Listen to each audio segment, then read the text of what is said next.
তো সমবেত সমুপস্থিত সুধী সজ্জন ভক্তমণ্ডলী, আজকে বড়ই আনন্দের দিন।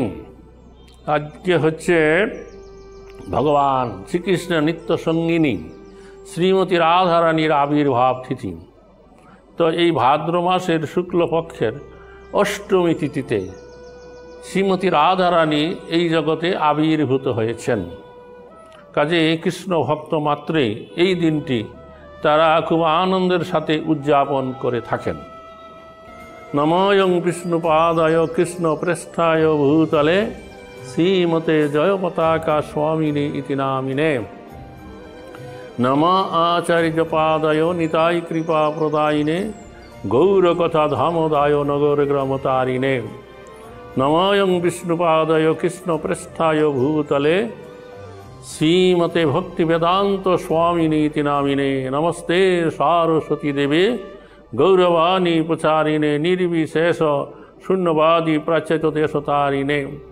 বাঞ্ছা কল্পতরুভ্যশ্চ কৃপা সিন্ধু বয়চ পতিতানাং পাবনেভ্যো বৈষ্ণবেভ্যো নমো নমঃ। জয় শ্রীকৃষ্ণ চৈতন্য প্রভু নিত্যানন্দ শ্রী অদ্বৈত গদাধর শিবাসাদি শ্রী গৌর ভক্তবৃন্দ। হরে কৃষ্ণ কৃষ্ণ কৃষ্ণ হরে হরে, হরে রাম রাম রাম হরে হরে। তো এই যে শ্রীমতী রাধারানী এবং শ্রীকৃষ্ণ তারা একই তত্ত্ব এবং একই বস্তু, এবং এই জগতে তারা বা ভৌম জগতে লীলা বিলাস করবার জন্য দুই দেহ ধারণ করেছেন।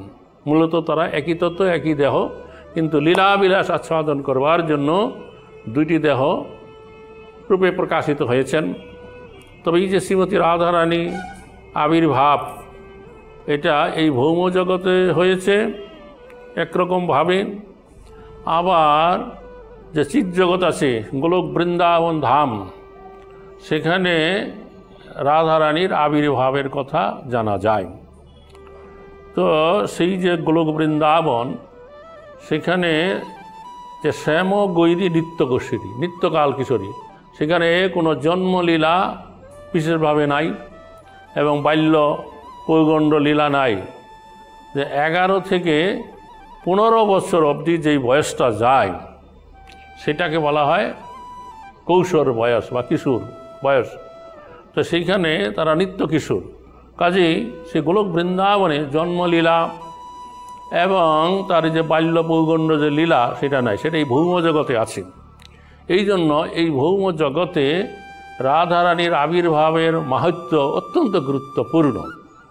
যখন রাধারানী এই জগতে আবির্ভাব বা প্রকট লীলা করবেন, তখন গোলক বৃন্দাবন থেকে তার সে জন্মলীলা বাল্য লীলা দর্শন করবার জন্য সেই গোলক বৃন্দাবনে তার নিত্য পারিষদ ভক্তবৃন্দরা এই জগতে চলে আসেন, এই তার বাল্যলীলা আস্বাদন করবার জন্য।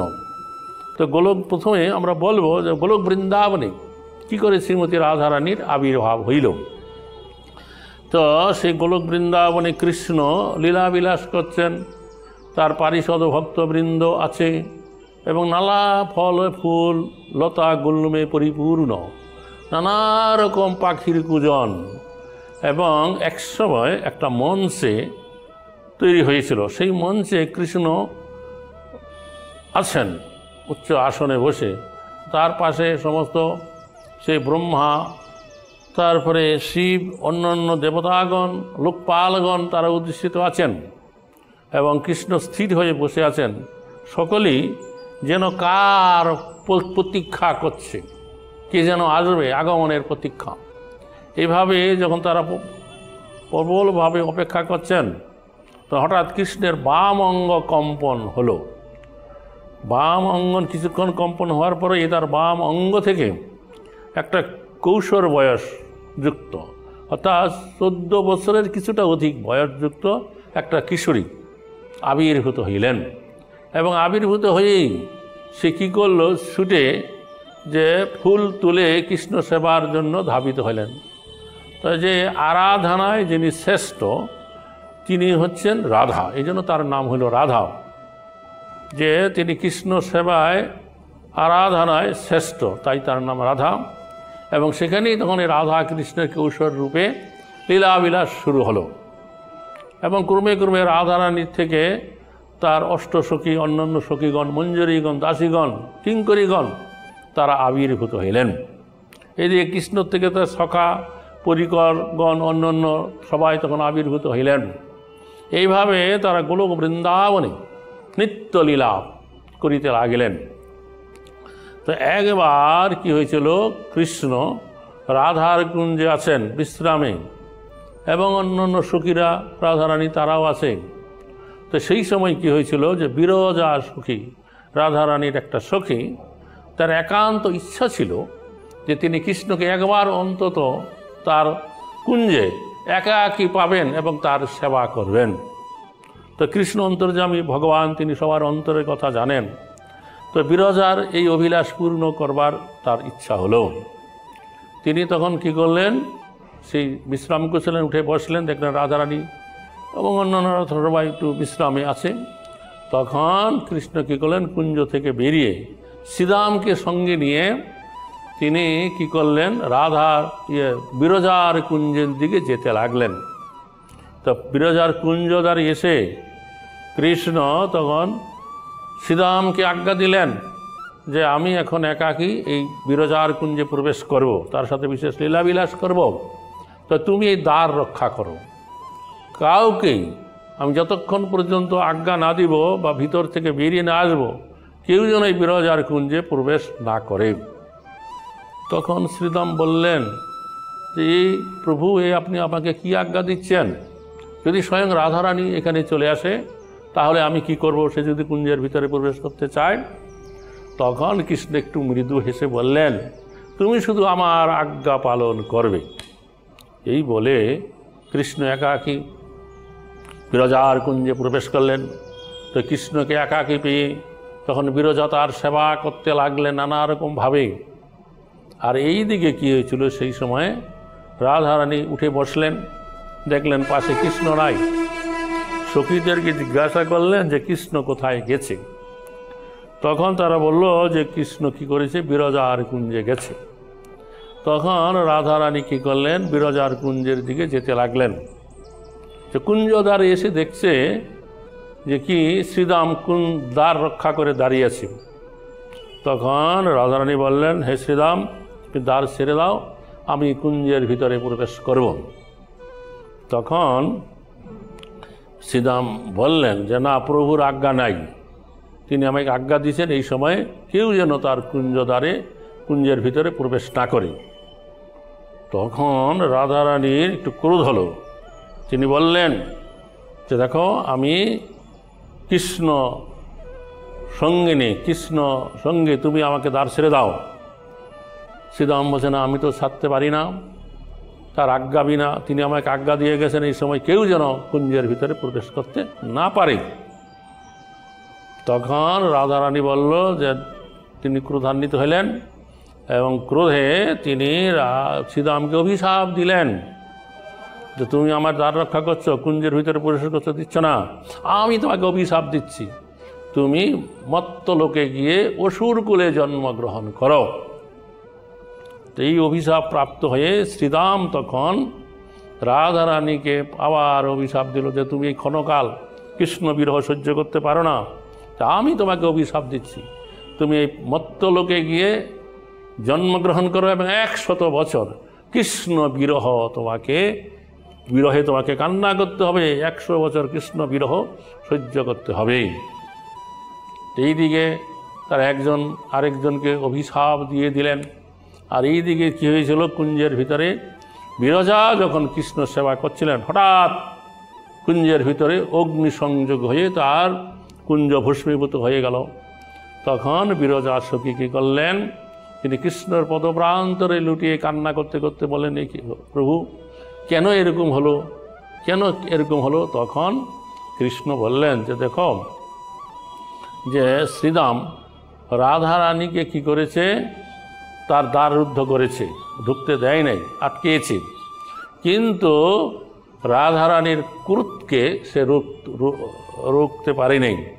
তাই রাধারানীর ক্রোধাগ্নিতে তোমার এই কুঞ্জ এরকম ভস্মীভূত হয়ে গেছে।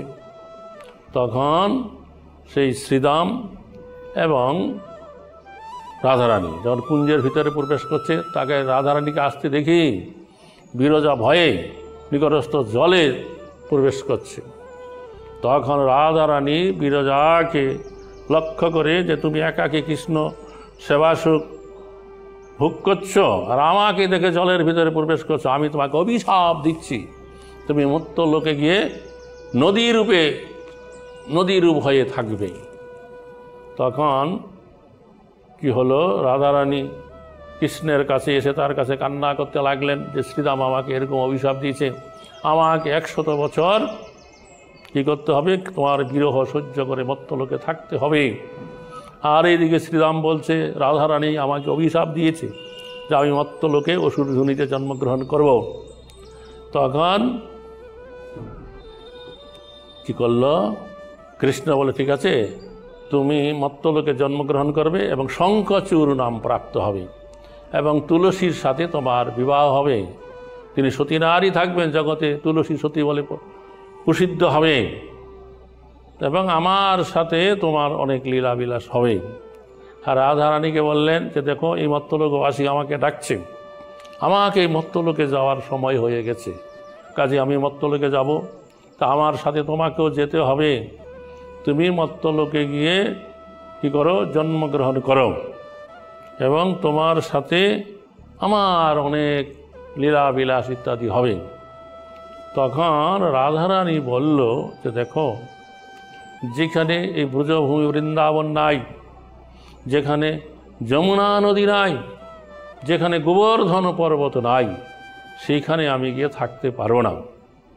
তখন কৃষ্ণ বললেন যে ঠিক আছে, এই গোলক বৃন্দাবন থেকে 84 করোড়যুক্ত ভূমি এই মত্তলোকে ব্রজধাম রূপে প্রকাশিত হবে আর সেখানে ক্রমে ক্রমে এই যমুনা নদী এবং গোবর্ধন পর্বত এসে যাবে এবং এই যে তুমি বিরজাকে অভিশাপ দিলে সে নদী রূপে মত্তলোকে থাকবে, এই বিরজাই যমুনা নদী রূপে ব্রজভূমি বৃন্দাবনের উপর দিয়ে প্রবাহিত হবে এবং আমি সেই যমুনার তীরে তোমাকে এবং তোমার সখীগণকে নিয়ে আমি এই লীলা বিলাস করব যমুনার তীরে এবং নীরে।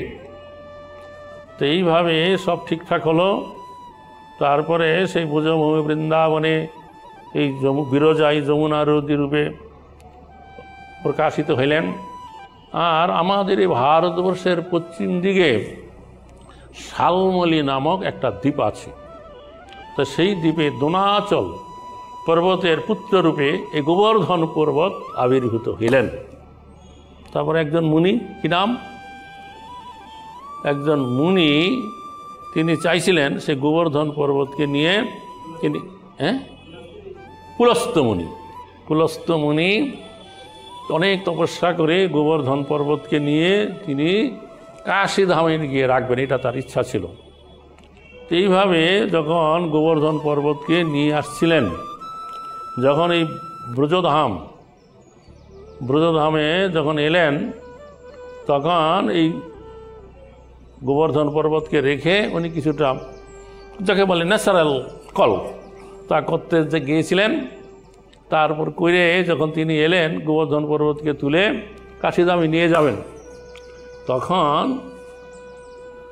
গোবর্ধন পর্বত তো আর যেতে চাইছে না, বলছে না তুমি আমাকে এখানে রেখেছ, আমি আর কাশীধামে যাব না, এই ব্রজধাম আমার নিত্যধাম, আমি এই ব্রজধামেই থাকব। তখন সেই পুলস্ত মুনি একটু ক্রোধান্বিত হয়ে গেলেন। তিনি তখন গোবর্ধন পর্বতকে অভিশাপ দিলেন যে তুমি আমার সাথে কাশীধামে যাবে না, এই ব্রজধামে থাকবে, তা তুমি প্রতিদিন 1 তিল পরিমাণ মাটিতে দেবে যাবে। তো সেই থেকে গোবর্ধন পর্বত প্রতিদিন 1 তিল পরিমাণ কি করে মাটির নিচে চলে যাচ্ছে। তার মানে কি, একটা তিল হচ্ছে এতটুকু, সেই তিলে 30টা একত্র করা হলে এতটা হয়ে যায়, 1 মাসে আধা হাত হয়ে যায় 1 বিঘে। এরকম যদি প্রতিদিন ডাকতে থাকবে, বছরের পর বছর অনেক ডেবে যাচ্ছে।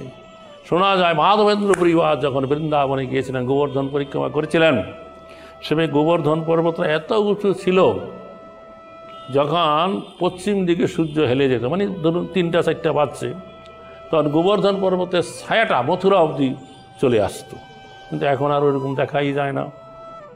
আমি যখন প্রথম বৃন্দাবনে গিয়েছিলাম 1982 সাল, আজ থেকে 41 বছর আগে, তখন এই গোবর্ধন পর্বতকে আমি কত উঁচু দেখেছিলাম। আমার মনে হয় এখন এই 40-41 বছরে 5-6 হাত নিচে দেবে গেছে। আমাদের একজন মহারাজ বলছিলেন এই গোবর্ধন পরিক্রমা করতে করতে আজ থেকে যখন 200-250 বছর পরে যখন এই বৃন্দাবন ধামে আসবে, তারা এসে হয়তো গোবর্ধন পরিক্রমা মার্গটা পাবে, কিন্তু গোবর্ধন পর্বতটা দেখতে পাবে না, তা মাটির নিচে চলে যাবে। তারা লোকেরা দেখে বলে এইখানে গোবর্ধন পর্বত ছিল, এইখানে গোবর্ধন পর্বত ছিল, এরকম বলবে, কিন্তু তাদের নয়নে আর গোবর্ধন পর্বত আর দেখতে পাবেন না। তো এইভাবে গোবর্ধন পর্বত এলেন, যমুনা নদী প্রকাশিত হলেন, অর্থাৎ বিরজা সখী যমুনা নদী রূপে এই ভারতবর্ষে হিমালয় উৎপন্ন হয়ে প্রয়াগে যমুনা 84 ক্রুশের ভিতরে একেবারে একে বেঁকে প্রবাহিত হয়ে তিনি প্রয়াগে এসে কী করলেন, গঙ্গা নদীর সাথে মিলিত হলেন। এভাবে সেই বিরজার সখী এক স্বরূপে যমুনা নদী হইলেন। তো আরেকটা স্বরূপে কলিন্দ পর্বতে কন্যা রূপে তিনি জন্মগ্রহণ করলেন, তার নাম হলো কালিন্দী। তো এই কালিন্দী কী করেছিল, ভগবান শ্রীকৃষ্ণ তখন দ্বারকা লীলা বিলাস করছিলেন, তাকে প্রতিরূপে পাওয়ার জন্য কঠোর তপস্যা করে চলছিলেন। একসময় অর্জুন এবং কৃষ্ণ রথে করে তার পাশ দিয়ে যাচ্ছিলেন। তো কৃষ্ণ অন্তর্যামী সবাই জানেন।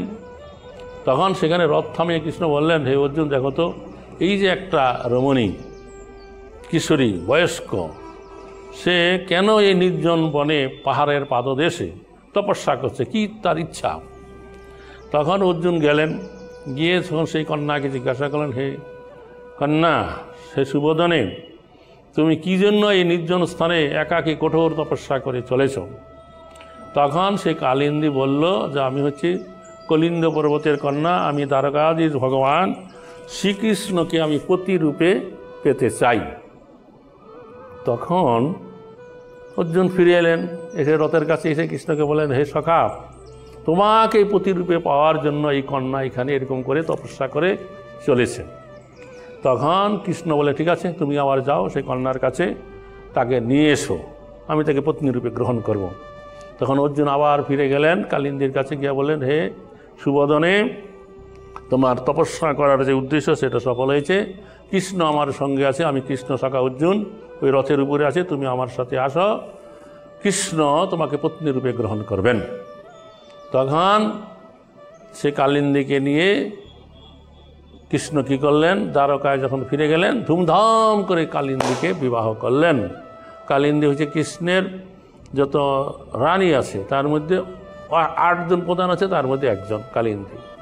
তো যাই হোক, এইভাবে এই কি হলো, জগতের রাধারানীর আবির্ভাবের সমস্ত কিছু প্রস্তুত হলো।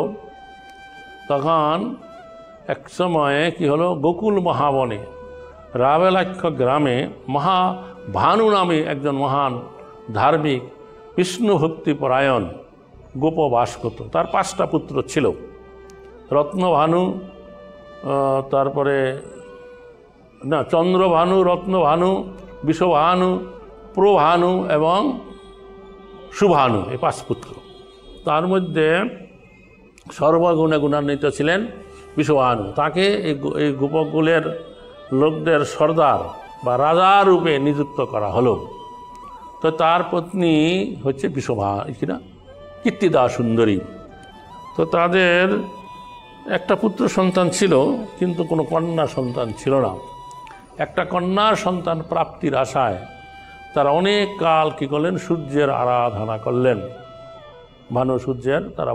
সূর্যের ভক্ত তারা বংশ পরম্পরায়। তখন কি হয়েছিল, সেই সময়ে যে হিমালয়, পর্বতরাজ হিমালয়, তার কন্যা উমা জন্মগ্রহণ করেছিল। সে অনেক তপস্যা করে শিবের আরাধনা করে শিবকে প্রতিরূপে পেয়েছিল। তো সেই এবং পর্বতরাজের কন্যা বলে তার নাম হয়েছিল পার্বতী। তো সেই পার্বতী এবং শিবের বিবাহে সমস্ত যে ব্রহ্মা, শিব, বিষ্ণু, সমস্ত দেবদেবী এবং লোকপালগণ তারা উপস্থিত ছিলেন। মহা ধুমধাম করে সে শিব পার্বতীর বিবাহ যখন হলো, তার এত বৈভব ঐশ্বর্য দর্শন করে আরেকটা পর্বত দক্ষিণ ভারতে যে আছে বিন্ধ্যাচল পর্বত, তার মনে দুঃখ হলো যে এই যে হিমালয় আমার স্বজাতীয় লোক, সে এমন একটা কন্যা পেয়েছে আর এমন একটা জামাতা পেল, সমস্ত লোকপাল দেবতাগণ তার জয় জয়কার করছে। এবং তিনি তখন কী করলেন, ফিরে এসে ভগবান নারায়ণের উদ্দেশ্যে কঠোর তপস্যা করতে লাগলেন। কী জন্য? যে তার যেন এমন একটা কন্যা সন্তানের জন্ম হয়, আর সেই কন্যা সন্তানের বিবাহের দ্বারা তিনি এমন একটা জামাতা প্রাপ্ত হবেন যেখানে ব্রহ্মা, শিব তারা সকলেই কী করে তার দ্বারস্থ হয়। এইভাবে তিনি কঠোর তপস্যা করতে লাগলেন। তখন একসময় ভগবান নারায়ণ তার সম্মুখে আবির্ভূত হইলেন এবং জিজ্ঞাসা করলেন, হে বিন্ধ্যাচল পর্বত, যে তুমি কেন আমার দর্শন অভিলাষী হয়ে এইরকম তপস্যা করে চলেছ? তখন সেই বিন্ধ্যাচল পর্বত বললেন যে আমার এমন একটা কন্যা সন্তান জন্ম হোক, যেই কন্যা সন্তান বিবাহে আমি এমন একজন জামাতা প্রাপ্ত হব, যেই জামাতার নিকটে ব্রহ্মা, শিব, অন্যান্য লোকপাল দেবতাগণ তার দ্বারস্থ হয়। তখন নারায়ণ বললেন, তথাস্তু, তাই হবে। তারপরে আবার ভগবান নারায়ণ চিন্তা করলেন যে ব্রহ্মা, শিব যা দ্বারস্থ হতে হবে, তাহলে তো আমাকেই সেই কন্যার পতি হতে হবে। তখন কি হলো, সেই সময়ে সে বিন্ধ্যাচল পর্বতের যে পত্নী তিনি গর্ভবতী হলেন। তখন যথাসময়ে তিনি একটা কন্যা সন্তান চাইছিলেন, দুইটা কন্যা সন্তান তিনি জন্ম হলো। তখন কি হলো যে নারদ মুনি, সেই সময় কংস ছিলেন মথুরার রাজা, নারদ মুনি কংসের কাছে গেলেন এবং গিয়ে বললেন, হে কংস, একটা ভালো সংবাদ শোনো। এই সম্প্রতিকালে বিন্ধ্যাচল পর্বতের পত্নী দুইটা কন্যা সন্তান জন্মগ্রহণ করেছে।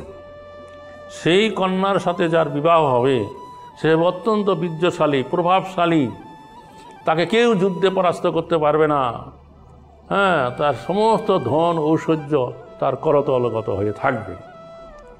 তখন কংস শুনে চিন্তা করলেন, তাহলে তো খুব ভালো কথা, নারদ মুনি আমাকে ভালো সংবাদ দিল, তাহলে কাউকে পাঠিয়ে সেই কন্যাদ্বয়কে আমি এই মথুরায় নিয়ে আসি এবং কার দ্বারা তাকে লালন পালন করব, সে যখন নাকি একটু বিবাহের উপযুক্ত হবে তখন আমি সেই কন্যাদ্বয়কে বিবাহ করব। তাহলে আমি এই সর্বশক্তিমান, সর্ব ঐশ্বর্যশালী, সর্ববীর্যশালী হয়ে যাব, পৃথিবীতে অমর হয়ে থাকব। তখন সে একটা খেচুরি, যারা রূপ পরিবর্তন করতে পারে, আকাশ পথে দ্রুত উড়ে যেতে পারে, এমন একটা খেচুরিকে ডেকে বলল যে, হে খেচুরি, তুমি এক্ষুনি বিন্ধ্যাচল পর্বতে যাও। তো সম্প্রতি বিন্ধ্যাচল পর্বতের পত্নী দুইটা কন্যা সন্তান প্রসব করেছে এবং সমস্ত ব্রাহ্মণ মুনি ঋষিদের ডেকে সে এখন একটা যজ্ঞ করতেছে। সেই যজ্ঞস্থলী থেকে সেই কন্যা দুইটাকে হরণ করে তুমি আমার কাছে মথুরাতে নিয়ে আসো। তখন সেই খেচুরি যখন আকাশ মার্গে উড়ে সেখানে গেছে, দেখছে সেই কন্যা দুইটাকে দুইটা ছোট্ট দোলনায় শোয়ে দিয়েছে, আর তার ছোটো ছোটো ছেলেমেয়েরা এবং দাসদাসীরা তার পরিচর্যা করছে, আর বিন্ধ্যাচল পর্বত এবং তার পত্নী সেই যজ্ঞে বসে আহুতি প্রদান করছে। এইভাবে যখন যজ্ঞকার্য চলছে সেই সময় খেচুরি সেখানে এসে উপস্থিত হয়ে গেছে এবং আকাশ থেকে উড়ে উড়ে সে দুই হাতে দুইটা কন্যাকে ধরে একবারে চলে যাচ্ছে। তো সমস্ত শিশুরা, স্ত্রী লোকেরা যারা ওখানে ছিল, তারা একবার হাই হাই করে চিৎকার করে উঠছে, নিয়ে গেল, নিয়ে গেল। একটা রাক্ষসী এসে কন্যাদ্বয়কে নিয়ে গেল হরণ করে। তখন সেই বিন্ধ্যাচল পর্বত আর কী করেন, তিনি তখন কান্না করতে লাগলেন। মুনি ঋষিদের বললেন, আপনারা কোনো একটা উপায় করুন। তখন সেই সময় ব্রাহ্মণ মুনি ঋষিরা কী করলো, তাড়াতাড়ি সেই যজ্ঞে অসুন মারণ রূপ আহুতি তারা প্রদান করল। আর সঙ্গে সঙ্গে সেই যে খেচুরি, তার মাথাটা একেবারে ঘুরে গেল, চক্ষু লাল হয়ে গেল, মাথা ঘুরে ঘুরে হাত দুইটা অবশ হয়ে গেল, তার দুই হাত থেকে দুইটা কন্যা পড়ে গেল। হরে কৃষ্ণ।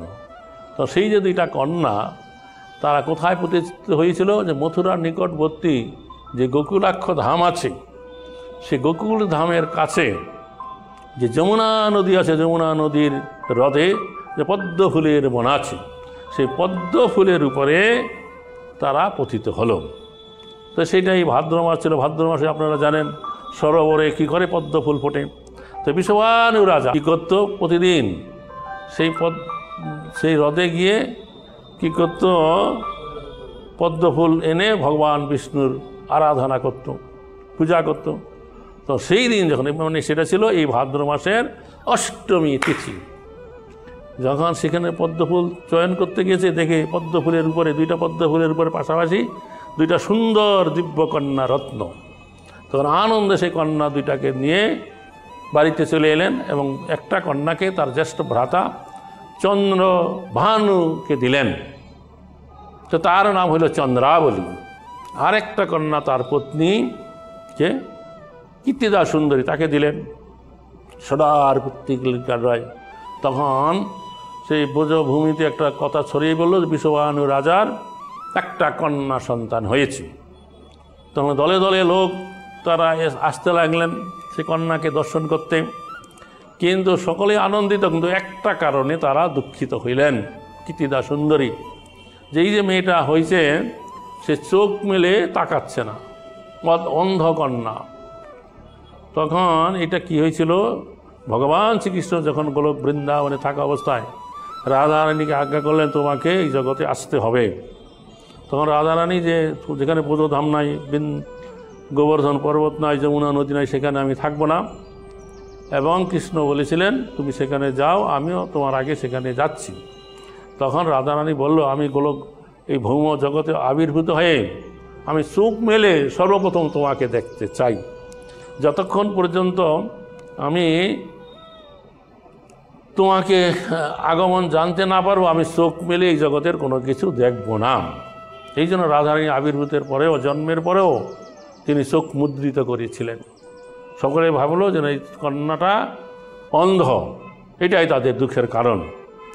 তো সেই সময়ে যখন সমস্ত ব্রজবাসীরা এসে তারা রাধারানীর, মানে রাধারানী না, এই বিশ্ববানু রাজার বা কীর্তিদারী কন্যা সন্তানকে দর্শন করছিল, তখন ওই গোকুল থেকে নন্দ মহারাজের পত্নীকে যশোদা তার পুত্র কৃষ্ণকে নিয়ে তিনি এলেন রাবেলাক্ষ নামক গ্রামে এই বিশ্ববানু রাজার কন্যাকে দর্শন করবার জন্য।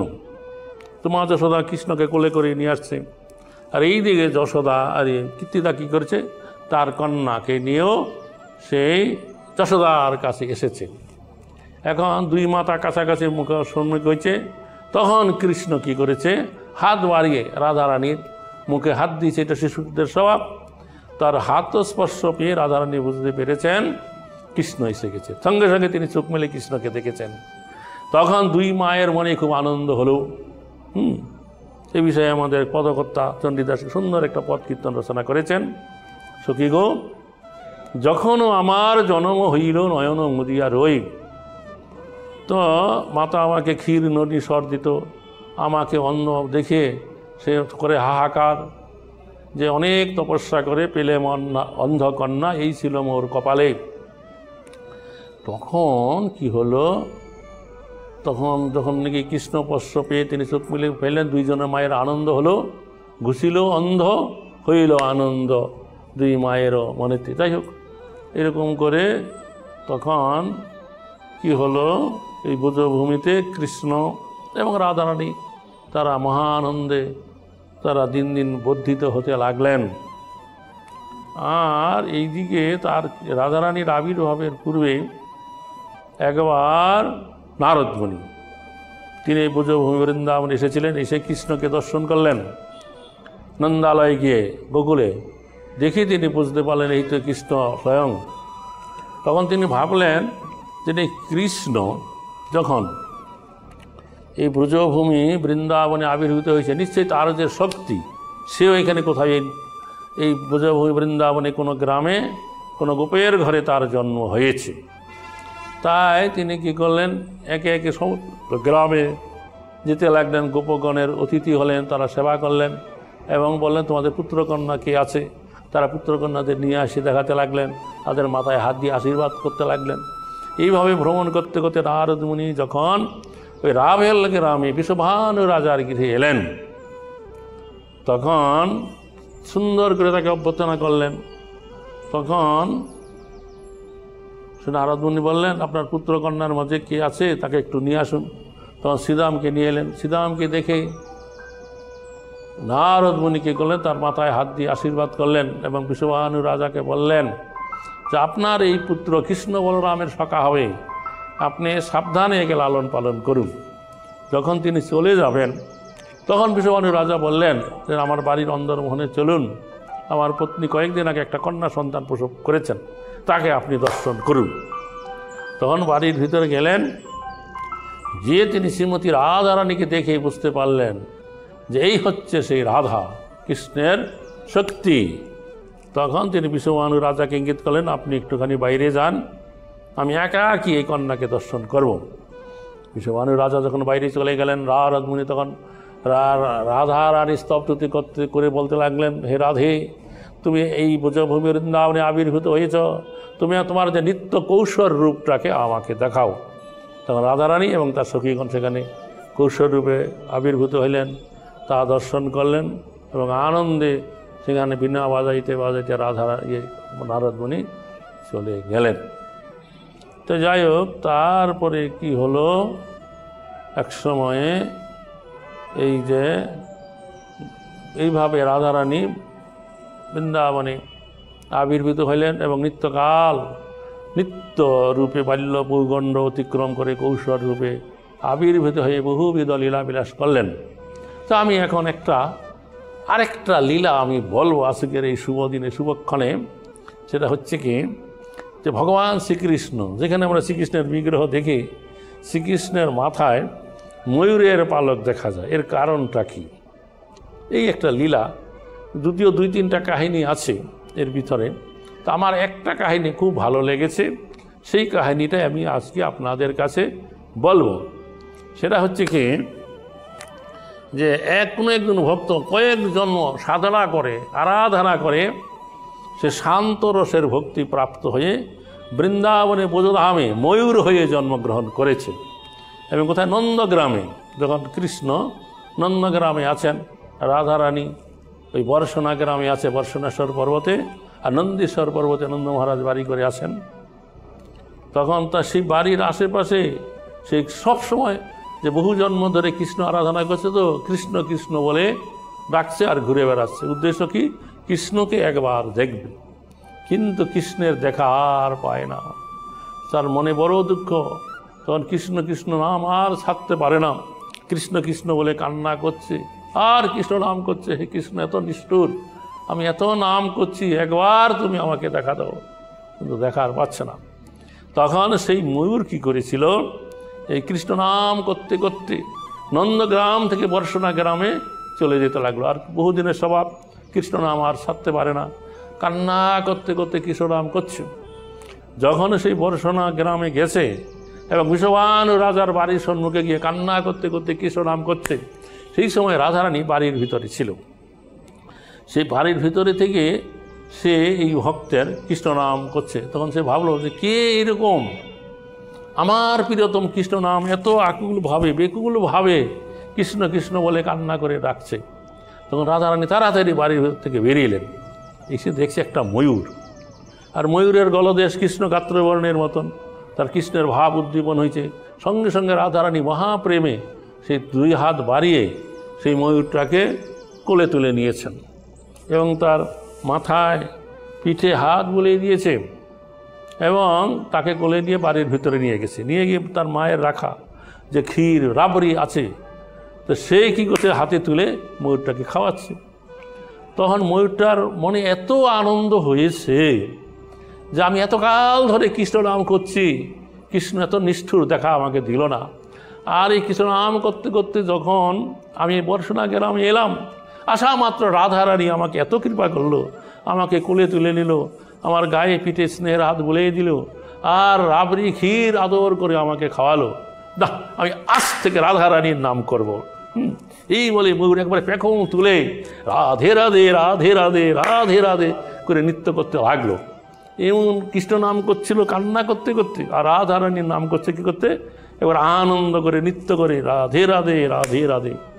এইভাবে রাধে রাধে নাম করতে করতে এক সময় হাঁটতে হাঁটতে সে কী করেছে, নন্দগ্রামে চলে গেছে, আর আনন্দে রাধে রাধে নাম গাইছে।